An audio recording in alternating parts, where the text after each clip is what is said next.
Yes, ma'am.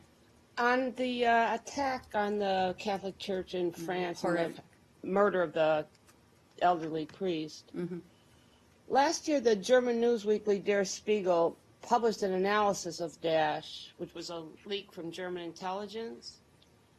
And it said that Daesh was created in Syria as the regime there in 2012 began to lose its grip, and that Daesh was established by former Iraqi intelligence officers in Syria, and then they took it back into Iraq.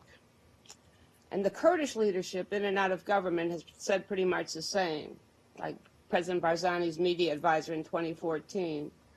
Quote, most of the people in the region believe that the organization known as ISIL is actually founded and ruled by the Ba'ath. Is that an analysis that you would agree with, or you have a different view? So you're asking me to comment on a leaked German report? Well, okay. Let me say, how do you understand the structure of this organization, which has murdered this priest, sure. ISIS or Daesh, or how do you understand its structure? Who's ruling it? You know, I would say that there's been books written about what Daesh is, the structure of Daesh, how they continue to adapt and change.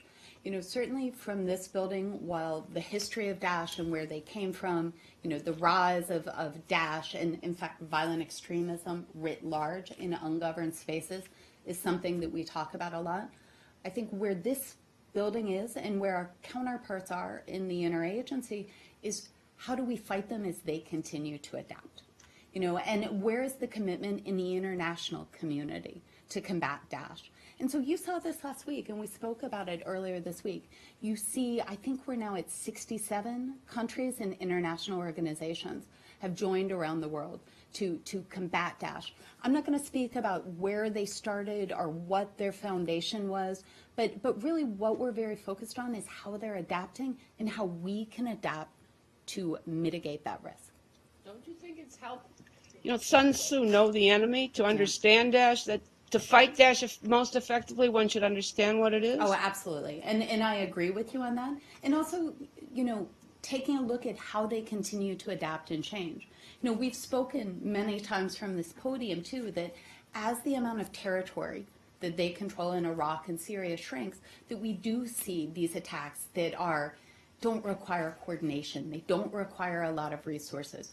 And also, frankly, we have discussions about what it means for attacks to be inspired by Daesh or maybe directed by Daesh.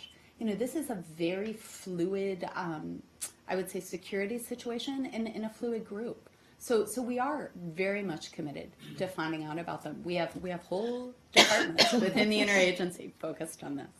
Go, yeah, I'm sorry. So we're going to stay in Syria, and then I'll go to you, Samir. Of course.